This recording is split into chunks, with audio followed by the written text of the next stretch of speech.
السلام علیکم، میرا نام سکین شہباز اور آپ میرا یوٹیوب چینل ہے۔ ناظرین، آج کے اس ویلاگ میں عمران خان کی ضمانت کے کیسز جن کی سماعت آج سپریم کورٹ میں ہونی تھی اس پر تھوڑی سی بات کریں گے، اور میرے ساتھ حیدر شرائع صاحب موجود ہیں۔ پاکستان تحریک انصاف کو بڑا کلوز سے جو ہے وہ کور کرتے ہیں اور بڑی ڈیپ گرپ ہے ان کی پاکستان تحریک انصاف کے خاص طور پر۔ ان سے آج ہم جانیں گے کہ پاکستان تحریک انصاف کے جو اندرونی اختلافات ہیں وہ کہاں تک پہنچے ہیں اور کیا کچھ اس وقت پارٹی میں چل رہا ہے، کیونکہ گزشتہ روز اور بھی کچھ پاکستان تحریک انصاف کے اہم رہنما جن کو افیکٹو کہہ سکتے تھے،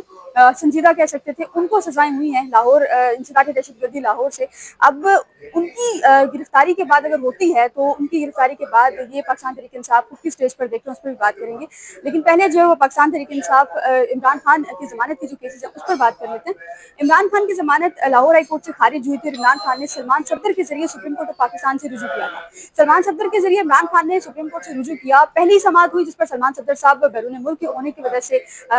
سپریم کورٹ میں پیش نہیں ہو سکے، اس پر بھی سلمان کرملالہ صاحب آئے تھے، انہوں نے یہ بتایا تھا کہ چونکہ سلمان صفدر صاحب جو ہیں وہ بیرون ملک ہیں تو آپ نوٹسز جو ہے وہ کرتے ہیں اور باقی جو ہے وہ سماعت پھر اگلے جو سماعت ہے اس پر سلمان صفدر صاحب آ جائیں گے۔ چیف جسٹس صاحب نے یہ سزا مسرت کی تھی، وہ 2 رکنی بینچ تھا، آج 3 رکنی بینچ تھا، اور آج جب یہ سماعت کا آغاز ہوا تو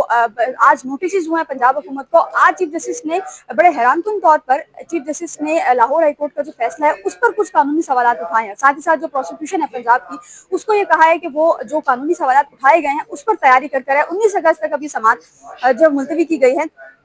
چیف جسٹس نے جو ہے وہ جو سوالات ہوتے ہیں اس نے یہ کہا ہے کہ کیا ہائی کورٹ جو ہے وہ ضمانت کے کیس میں مرکزی میرٹس پر جو ہے وہ فیصلہ جو ریمارکس ہے وہ دے سکتی ہے، آرڈر میں ایسی کوئی رائے دے سکتی ہے جس میں مرکزی جو کیس ہے مرکزی میرٹ جو ہے اس کو ڈسکس کیا جا سکے۔ ساتھ ہی ساتھ چیف جسٹس نے یہ کہا ہے کہ عدالتی معاونت جو ہے وہ اس پوائنٹ پر بھی جو ہے وہ کی جائے کہ پولیس اگر ایک کارروائی کے لیے جا رہی ہے تو وہ یہ بتا کر نہیں جاتی کہ وہ فلاں کارروائی کے لیے جا رہی ہے، پولیس بغیر بتائے جاتی ہے، تو اس پر بھی جو ہے وہ عدالت کی معاونت کی جائے، کیونکہ آرڈر میں شاید کچھ ایسا ہے۔ اب چیف جسٹس کی اس چیز کے بعد ان ریمارکس کے بعد جو ہے وہ پروسیکیوشن پنجاب جو ہے وہ کیسی تیاری کرتے ہیں، پاکستان تحریک انصاف کے جو وکلا ہیں وہ کیسی تیاری کرتے ہیں۔ آج سماعت کے آغاز میں پاکستان تحریک انصاف کی سینیٹر ہیں فیصل جاوید صاحب ابھی نامنیٹ ہوئے ہیں، وہ موجود تھے، وکلا خاصی بڑی تعداد میں جو کہ ایز یوزول ہوتے بھی ہیں، اور یہ وہ وکلا ہیں جو کہ عمران خان کی بہنیں جب تک کسی عدالت میں نہ آئیں یہ وکلا آتے نہیں ہیں۔ نہیں مہندر پنجوتا صاحب ہو گئے، اس کے علاوہ انتظار پنجوتا صاحب ہو گئے، سلمان کرملالہ صاحب ہو گئے، سلمان صفدر صاحب تو خیر لائر تھے اور بھی کرنا تھا تو ان کا آنا جو ہے وہ ضروری تھا، لیکن باقی بھی خواتین بھی خاصی بڑی تعداد میں موجود تھی۔ بہرحال اب 19 اگست تک یہ معاملہ گیا ہے اور 19 اگست تک عمران خان کی ضمانت آپ کہہ لیجیے کہ اب ایک طرح سے معاملہ جو ہے وہ لٹک سا گیا۔ 19 اگست کو بھی جو اویلیبل بینچ ہوگا اس میں سماعت ہوگی، ہوپ فلی کہ یہی 3 رکنی بینچ جو آج تھا جس میں چیف جسٹس صاحب تھے، جسٹس شفیع صدیقی تھے اور جسٹس محمود حسن اورنگزیب تھے، یہ تینوں لوگ تھے۔ ہو سکتا ہے کہ آنے والے 19 اگست کو بھی یہی 3 رکنی بینچ سماعت کرے، لیکن وہ پھر اب جب پوسٹر آئے گا تو اس میں بھی پتہ چلے گا کہ کون سا بینچ جو ہے سماعت کرے گا۔ حیدر شرائع صاحب میرے ساتھ موجود ہیں۔ شرائع صاحب بہت شکریہ آپ کے وقت کا۔ حیدر شرائع صاحب، تحریک انصاف کی کچھ لوگوں کو کل بھی سزائیں ہوئی ہیں انسداد دہشت گردی عدالت لاہور سے، مجھے یہ بتائیں کہ عالیہ حمزہ صاحبہ ہیں، صنم جاوید صاحبہ ہیں، ڈاکٹر یاسمین راشد ہیں، دیگر لوگوں ان کو سزائیں ہوئی ہیں۔ اسی اس میں اگر ہم دیکھیں تو شاہ محمود قریشی ان کو رہا کیا گیا، فیصل آباد سے بھی وہ رہا ہوئے تھے، یہاں سے بھی وہ رہا ہوئے ہیں لاہور سے۔ مجھے یہ بتائیں کہ آپ پاکستان تحریک انصاف کو اس وقت کس اسٹیج پر دیکھ رہے ہیں؟ دیکھیے،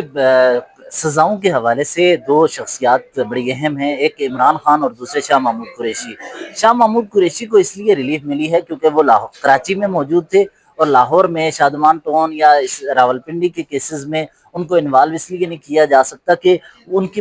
موجودگی کراچی سے سفر کرتے ہوئے کراچی ایئرپورٹ پہ، اور دوسرا یہ کہ کراچی میں ان کی اہلیہ کے چیک اپ اور ان کے وہاں ہاسپٹل میں ہونے کے حوالے سے تھی، ان کی موجودگی کی وجہ سے انہیں سزا نہیں ہوئی۔ دوسرا یہ کہ اس کا تعلق عمران خان سے اس لیے ہے کیونکہ عمران خان اس وقت گرفتار ہوئے، سپریم کورٹ پر پیش کیے گئے، سپریم کورٹ سے پھر انہیں پولیس لائنز لے جایا گیا، انہیں پھر رہا کر دیا گیا۔ تو جب آپ کی اس جگہ پر موجودگی کا علم نہ ہو تو موجودگی کی غیر موجودگی کی کلیئر وجوہات ہوں تو پھر آپ کو ریلیف ملے گا۔ عمران خان کو اس حوالے سے تو ریلیف ملے گا، لیکن ایک پوائنٹ بہت اہم ہے کیونکہ حکومت یہ کہہ رہی ہے کہ پلان انہوں نے بنایا،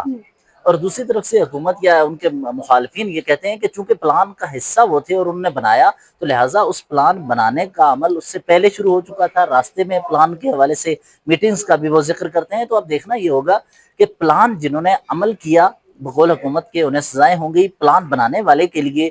کتنا سخت ایکشن لیا جائے گا۔ لیکن سلمان صفدر نے ابھی جاتے ہوئے آپ سے گفتگو، آپ یہاں بیٹھے تھے تو عمران خان کے وکیل ہیں، انہوں نے ذکر کیا ایک جملہ بڑا اہم تھا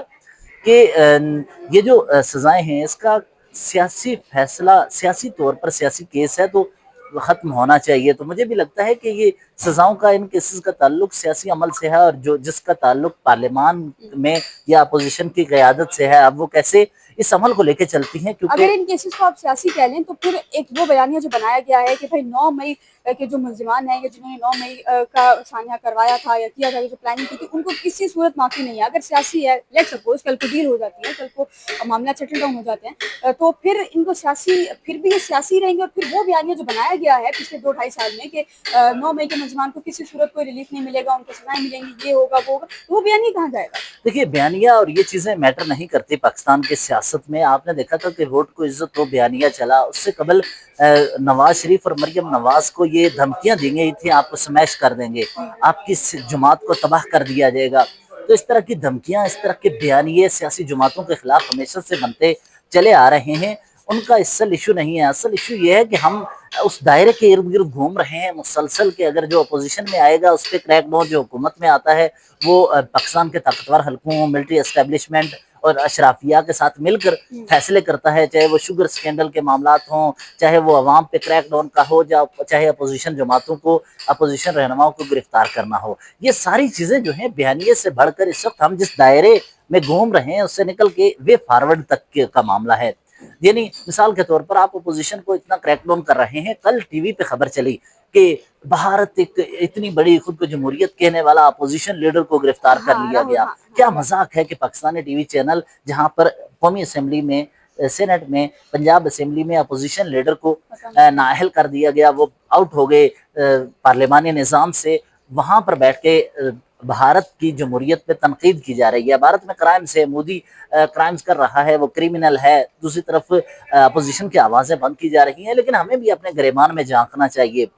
یہ یہاں کیا ہے، آپ کے قومی اسمبلی میں پی ٹی آئی کی عددی حیثیت کو تسلیم نہیں کیا گیا، پھر پی ٹی آئی کے وجود کو ختم کیا گیا، پھر سنی اتحاد کونسل آئی، سنی اتحاد کونسل کی عددی حیثیت کے حوالے سے سوالات اٹھائے گئے. ابھی تو سنی اتحاد کونسل کے سربراہ اب چونکہ ممبر اسمبلی نہیں رہے تو اب سنی اتحاد کونسل کی حیثیت ختم ہوتی جا رہی ہے. تو سوال پھر وہی ہوگا کہ اب اپوزیشن لیڈر کون ہوگا ایسے موقع پر. تھی مجھے یہ بتائیں کہ آپ کے پاس، کیونکہ آپ پارلیمنٹ بھی بڑا ریگولر کور کرتے ہیں، پارلیمنٹ میں کیا چل رہا ہے اس وقت؟ کیونکہ آپ کے پاس نیشنل اسمبلی میں اپوزیشن لیڈر نہیں ہے، سینٹ میں آپ کا لیڈر آف اپوزیشن نہیں ہے، اس کے علاوہ پنجاب اسمبلی میں بھی اپوزیشن لیڈر نہیں ہے. چلیے پنجاب اسمبلی کو اگر ہم ایک سائڈ پہ بھی کرتے ہیں تو اگر آپ سپریم کورٹ کے بالکل ساتھ ہی ہمارا تھا، اگر آپ وہاں پھر 2 ایوان ہیں اور دونوں ایوانوں میں دیکھیں تو لیڈر آف دی اپوزیشن نہیں ہے. تو آنے والے وقت میں آپ کس کو لیڈر آف دی اپوزیشن دیکھ رہے ہیں؟ یا پھر اس جیسا بتا رہے ہیں کہ سیاسی کیسز سامان صفدر صاحب کہنے کہ ختم ہونا چاہیے، تو اگر یہ کیسز ختم نہیں ہوتے، جو کہ نظر آ رہا ہے کہ 6-7 مہینے تک ختم نہیں ہوتے، 6-7 مہینے تک نیشنل اسمبلی اور سینٹ میں لیڈر آف دی اپوزیشن کی چیئر خالی رہے گی. دیکھیے ایک چیز آپ کو واضح بتا دوں، سیاسی جماعتیں اپوزیشن میں جدوجہد کرتی ہیں تاکہ وہ اقتدار میں آئیں. پی ٹی آئی اگر خود اپوزیشن کی جماعت، اپوزیشن نشست لے لیتی ہے، اپوزیشن لیڈر عمر ایوب نے پچھلے 1.5 سال میں کیا کیا، کیا فائدہ حاصل ہو سکا؟ تو لہٰذا سیاسی فیصلوں کا وقت ہے کہ ایسے سیاسی فیصلے جس سے مذاکرات کا آغاز ہو سکے. یعنی آپ اپوزیشن میں نہیں ہمیشہ رہنا، آپ نے اقتدار میں آنا ہے. تو اپوزیشن اگر اپنے اتحادی کسی کو دے دیں، مثال کے طور پر محمود خان اچکزئی کو دے دیں، تو اگر وزیر اعظم پاکستان ایوان میں بیٹھ کر محمود خان اچکزئی کو بطور اپوزیشن لیڈر کہتے ہیں کہ آئیں مذاکرات کا آغاز کریں، تو عمر ایوب کی طرح وہ بریو ڈیسیژن لے لیں گے. عمر ایوب کی طرح نہیں، ان کے برخلاف، یعنی ان کے خلاف جس طرح انہوں نے کوئی ڈیسیژن اس وقت نہیں لیا جس کو وزیر اعظم پاکستان نے پارلیمنٹ کے فلور پہ کھڑا ہو کر کہا کہ آئیے مذاکرات کا آغاز کرتے ہیں، بات چیت کا آغاز کرتے ہیں. اور عمر ایوب نے اس پہ کہا کہ آپ فارم 47 کی گورنمنٹ ہیں، آپ کرپٹ ہے، الزامات لگا دیے. محمود خان اچکزئی اگر میرے حساب سے اپوزیشن لیڈر ہوں گے تو وہ اس پولیٹیکل پروسیس کو آگے لے چلیں گے. یہ چیز تو ایک طرف ہے. دوسرا یہ کہ آپ دیکھیں عمر ایوب خان اپوزیشن لیڈر رہے، مجھے آپ ایک کوئی میٹنگ بتا دیں کہ پوری کل اپوزیشن کو انہوں نے اپوزیشن چیمبر میں بلا کے اکٹھے ایک حکمت عملی بنانے کی طرف گئے ہوں. ایک بڑی تگڑی میٹنگ اپوزیشن لیڈر کے چیمبر میں نہیں ہوئی. کیوں نہیں ہوئی؟ آپ پارلیمنٹ میں موجود تھے، اپوزیشن کو اکٹھا کر کے آپ لے جا سکتے تھے. لیکن اس وقت یہ معاملہ ہے. دوسرا ایک اور آپ کو بات بتاؤں، وہ یہ کہ اپوزیشن کی عددی حیثیت کے حوالے سے میری طارق فضل چودھری سے گزشتہ روز بات ہوئی. وہ وفاقی وزیر برائے پارلیمانی امور ہیں. طارق فضل چودھری صاحب نے کہا کہ عددی حیثیت سے کسی جماعت جو اپوزیشن میں ہے اس کو ووٹ دیا، اس کو نشست دی جائے گی اپوزیشن کی جماعت کا اپوزیشن لیڈر کا عہدہ. اب مسئلہ یہ ہے اپوزیشن لیڈر کا عہدہ صرف ایک عددی حیثیت کا معاملہ نہیں ہے، چیف الیکشن کمشنر تعینات ہونا ہے، آئینی عہدوں پر تعیناتی کے لیے وزیر اعظم کے ساتھ کنسلٹیشن ہونی ہے۔ ایسے میں ہمارے سورس پارلیمانی راہداریوں میں بتا رہے ہیں پی ٹی آئی کے پاس بھی یہ اپوزیشن لیڈر کا عہدہ نہیں رہے گا، سنی اتحاد کونسل کے پاس بھی نہیں رہے گا۔ اچھا، تو اور یہ اس کے بعد پھر اس کے بعد دیکھ لیں بہت ساری جماعتیں ہیں، مثال کے طور پر جے یو آئی ہے، مولانا فضل الرحمان کا بھی ہو سکتا ہے۔ دیکھیں اس کا فائدہ کیا ہے کہ مولانا فضل الرحمان اپوزیشن میں آتے ہیں تو پولیٹیکل پروسیس جس کو شروع کرنے کے لیے پی ٹی آئی کوشاں ہے وہ نہیں ہو سکے گا۔ میرے حساب سے مولانا فضل الرحمان جس طرح اگر کو بنایا جاتا ہے یا وہ آتے ہیں، ان سے بہتر محمود خان اچکزئی اس لیے ہیں کیونکہ عمران خان کی آخری ٹویٹ نکالیں، آخری ٹویٹ میں اس مرتبہ سب سے منفرد ایک چیز آئی ہے، وہ ہے قومی ڈائلاگ کی، نیشنل ڈائلاگ کا لفظ استعمال کیا ہے۔ عمران خان اس سے قبل ہر موقع پر کہتے تھے کہ اس میں ملٹری اسٹیبلشمنٹ سے بات کروں گا، میں فوج سے بات کروں گا، ان سے بات نہیں کروں گا۔ اس مرتبہ انہوں نے نیشنل ڈائلاگ کا لفظ استعمال کیا اور کہا، یہ اس لیے محمود خان اچکزئی نے پہلے بھی کہا تھا کہ قومی میٹرز پہ ایک ڈائلاگ ہونا چاہیے تمام جماعتوں کے ساتھ، اور جو مل کر ایک نیا چارٹر آف ڈیموکریسی سائن کریں، اور دوسرا یہ کہ ہمیں ایک ایسا ایک سیٹ اپ کمیشن بنانا چاہیے جو کہ نیلسن منڈیلا کی طرح ہو، جو اپنی اپنی غلطیاں تسلیم کرتے ہوئے آگے بڑھے۔ اس کے لیے نیشنل ڈائلاگ ہوگا، اور گزشتہ روز مری میں نواز شریف کی ہونے والی ملاقات میرے حساب سے بہت اہم ہے، اس کے پولیٹیکل ڈیسیژن ہوں گے۔ لیکن پاکستان کی سیاست اگر گزشتہ 5-6 سال میں دیکھیں تو عمران خان کی حکومت کے خاتمے کے بعد اگلا مہینہ پاکستان کی سیاست میں اس لیے بہت خوفناک اور اہم ہے کیونکہ وہ اس لیے کیونکہ پنجاب میں جو یا ملک بھر میں جو ضمنی انتخابات ہونے جا رہے ہیں اس میں کچھ فیصلے ہونے ہیں، اس فیصلوں کی بنیاد پر اگلا مستقبل کا لائحہ عمل طے ہوگا۔ آخری سوال مجھے یہ بتائیں، شاہ محمود قریشی صاحب نے کہا کہ جو ذرائع بتا رہے ہیں جیسے باہر آ کر کہ شاہ محمود قریشی صاحب نے کہا ہے عمران خان کو کہ ہمیں گراؤنڈ خالی نہیں چھوڑنا چاہیے، ہمیں ضمنی انتخابات میں حصہ لینا چاہیے۔ تو ضمانتوں والا جو معاملہ ہے اس کو آپ اس سے ریلیٹ کر سکتے ہیں کہ ان کا نیریٹو عمران خان سے تھوڑا سا ڈفرینٹ ہے، ان کی اسٹیٹمنٹ ڈفرینٹ ہوتی ہے؟ بالکل وہ ہوتی رہی ہے، جس طرح پارلیمنٹ سے نکلنے کا معاملہ، دیگر امور پہ وہ عمران خان سے الگ الگ ایک موقف رکھتے رہے، لیکن اس مرتبہ انہوں نے وہ موقف دیا ہے، اور پارلیمانی سیاست میں آپ سپیس کسی کو نہیں دیتے، آپ لڑتے ہیں ہر موقع پر اور آخر تک لڑتے ہیں۔ عمران خان یہ سمجھتے ہیں ذاتی طور پر کہ چونکہ ہم سے نشستیں چھینی گئی ہیں تو لہٰذا یہ چھینی ہوئی نشستوں پر اخلاقی طور پر ہمیں کھڑا نہیں ہونا چاہیے، ہمیں سٹینڈ لینا چاہیے کہ ہماری پہلی نشستیں بحال کرو۔ وہ یہ سمجھتے ہیں کہ جب 17 سیٹوں بقول ان کے 17 سیٹوں والے کو حکومت دے سکتے ہیں تو میری تو عددی حیثیت اتنی ہے کہ آپ میجارٹی کے طور پر ہمیں واپس لا سکتے ہیں۔ 2018 والی سوچ ابھی بھی ہے کہ آپ ان کے لیے جتنی کوشش کر رہے ہیں ہمارے لیے کریں اور ہم بھی آ جائیں گے۔ اچھا، آپ کے سوال جو انٹرنل اختلافات چل رہے تھے تحریک انصاف میں، جبین گنڈاپور ہو گیا، علیمہ خان ہو گئی اور دیگر جو لوگ ہیں، وہ اختلافات اس وقت بھی برقرار ہیں؟ اختلافات تو پی ٹی آئی میں ختم ہوتے نہیں ہیں، وہ کمرے سے باہر بیٹھ کے ایک دوسرے کے خلاف باتیں کر رہے ہوتے ہیں، اکٹھے ہوتے ہوئے اندر بھی اختلافی موضوعات پر عجیب سی گفتگو ہوتی ہے، لیکن مسئلہ یہ ہے کہ اس کا نقصان پی ٹی آئی کو ہی ہو رہا ہے۔ بطور سیاسی جماعت پی ٹی آئی کے اپنے ممبر جس وقت کہا گیا کہ آپ اڈیالہ پہنچے، صرف 9 ممبر اسمبلی اڈیالہ پہنچے، سینیٹرز میں سے کوئی نہیں تھا، ایک آدھ سینیٹر ہمایوں محمد، باقی کوئی پہنچا ہی نہیں۔ 9 سینیٹرز یا ممبر اسمبلی اگر اڈیالہ پہنچتے اور باقی کیا ہوتا ہے، سوال یہ نہیں ہے ان کے نام پہنچنے کا، سوال یہ ہے کہ وفاقی وزراء کے ساتھ بیٹھ کے ممبر اسمبلی کہتے ہیں میں تو نہیں جا سکتا، ہمیں گرفتار نہیں کروانا، اور ڈی آئی جی اسلام آباد کو اسپیکر کے چیمبر میں بلا کے پی ٹی آئی کے رہنما یہ کہتے ہیں کہ ہمیں گرفتاری کے لیے ان کو کہیں کہ گرفتار نہ کریں، اکیلے اکیلے ادھر سے جائیں گے۔ 6 گھنٹے تک پارلیمنٹ ہاؤس میں بیٹھے رہتے ہیں، وہاں سے نکلتے نہیں ہیں۔ تو یہ پی ٹی آئی کے اپنے ممبر جب اپنی کمزوری پی ٹی آئی کے اپنے ممبر جب اپنی کمزوری کو مخالفین یا حکومت کے وزراء کے سامنے رکھیں تو پھر آپ کے پاس ایک بڑے اجتماع یا طاقت سے حکومت کے حصول کے لیے کیا خواہش رہ جاتی ہے، یا طاقت آپ کی تو وہیں ختم ہو گئی۔ دوسرا مجھے یہ بتائیں، پارلیمانی کمیٹیوں میں آئی جی یا سیکٹری لیول کے بندے، ہائیسٹ پوسٹ کے بندے آتے ہیں، پی ایس سی میں جس وقت آتا ہے بندہ، وہ تو پی ایس سی میں چودھری نثار تھا، ابھی بھی جنید اکبر، وہ تو